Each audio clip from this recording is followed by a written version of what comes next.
आज हम इस वीडियो में सीखेंगे कस्टम लिस्ट। जो एक्सेल में कस्टम लिस्ट होती है वो कैसे यूज होती है और आप किस किस प्रकार से उस लिस्ट को यूज कर सकते हो। तो जैसे पहले तो अपन ये जान लेते हैं कस्टम लिस्ट क्या होती है, शायद आपने यूज लिया हो या नहीं लिया हो। तो जैसे आपने लिखा जनवरी, जैन लिखा, तो आपने इसको ड्रैग किया तो नीचे सारे मंथ महीनों के नाम आ जाते हैं। तो रिपीटली जैसे जनवरी, फरवरी। इसी तरह आपने लिखा कि मंडे, आपने लिखा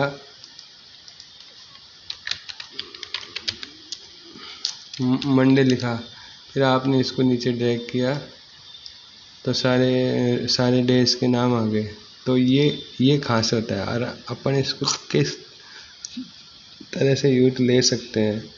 तो इसमें क्या होता है कि इससे क्या है, अपना टाइम सेव तो होता ही है। डेली रूटीन का वर्क है ये, डेली अपन को डेली लिखना हो मंथ तो अपना टाइम सेव होता है और ऑर्डर सही रहता है। जैसे जनवरी के बाद फरवरी आ गया तो इसके में फ़ायदे बोलूँ तो कि इसका जो ऑर्डर सही रहता है कि जैसे जनवरी के बाद फरवरी आया, ओके, तो जैसे ऑर्डर सही रहता है। और फिर अपन को स्पेलिंग में मिस्टेक होने के चांस ही नहीं रहते। अगर आपकी कस्टम लिस्ट है तो स्पेलिंग में मिस्टेक होने के चांस नहीं रहते।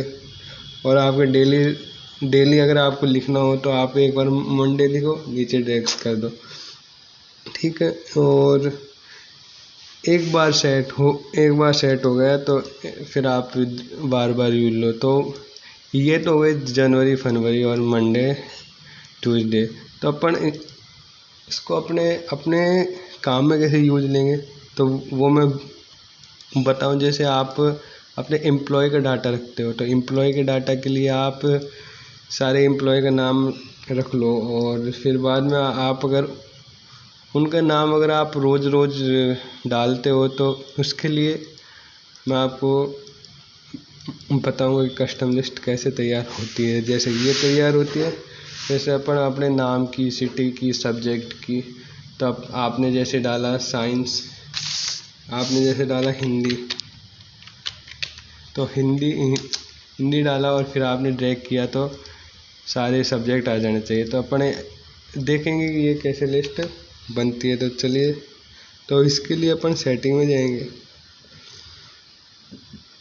सेटिंग में जाके मोर पे जाके पहले अपन फाइल पे जाएंगे। फाइल पे जाके मोर पे ऑप्शन आता है, ऑप्शन दबाएंगे तो अपन को ये एक्सेल ऑप्शन खुल जाता है।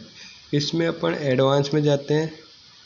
एडवांस मेरे पास 2016 का वो है, तो और अगर आपको 2007 का है तो शायद ऊपर होगा। तो फिर उसमें जाके एडवांस में जनरल में आएंगे अपन। जनरल में आते फिर अपन आता है एडिट कस्टम लिस्ट। तो आप देख सकते हो ये अलग अलग लिस्ट रखी हुई है, जैसे जनवरी, फरवरी, मंडे, ट्यूसडे। तो अपन अपनी लिस्ट तैयार कर लेंगे। जैसे अपन अपने सब्जेक्ट वाइज, तो अपन को डेली रूटीन सब्जेक्ट अगर अपन को डेली लिखना हो, जैसे हिंदी लिखा, ठीक है। फिर इंग्लिश लिखा, फिर मैथ, साइंस,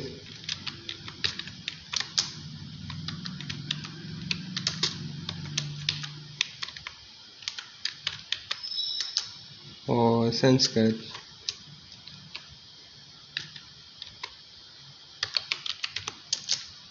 तो ये अपन मान एग्जाम्पल के लिए ये नाम लिख लिया अपन ने। तो अब क्या करते हैं, अपन इसको ड्रैग करते हैं।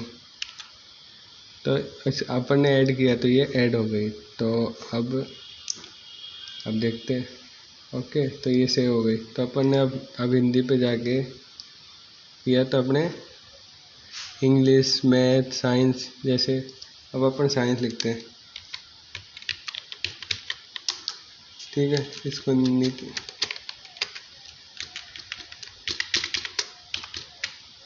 अपन माउस से ड्रैग करते हैं नीचे तो सब्जेक्ट रिपीट हो जाते हैं। तो ये अपने लिए जैसे एम्प्लॉय के नाम भी लिख सकते हैं अगर आप उसमें जाके डायरेक्ट नहीं लिखते, मान लो आपका डाटा इधर है, जैसे आपका डाटा है, आप उसको कस्टम लिस्ट में छड़ाना चाहते हो यहीं से, तो वो भी कर सकते हो। जैसे ये अपन नाम लिख सकते हैं अपने एम्प्लॉय के,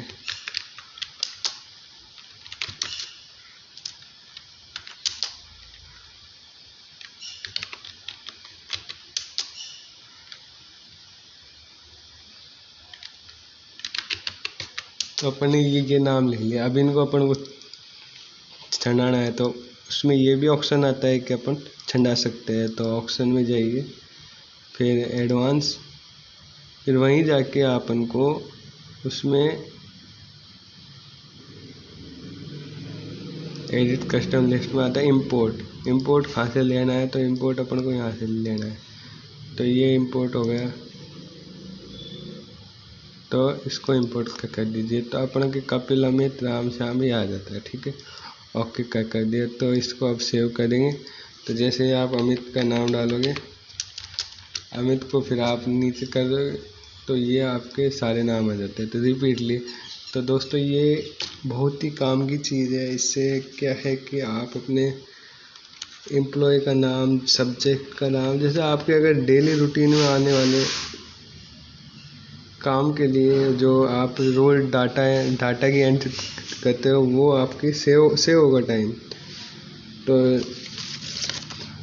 तो आज हमने कस्टम लिस्ट के बारे में सीखा। तो आप भी अपनी कस्टम लिस्ट बना सकते हो, और जो आपके डेली रूटीन में काम आए, और जिससे आपको आपके समय की बचत होगी, और आप एक्सेल को अच्छे से यूज ले पाएंगे। तो अगर आपको ये वीडियो अच्छा लगा हो, आपकी अंडरस्टैंडिंग हुई हो, तो लाइक कीजिए और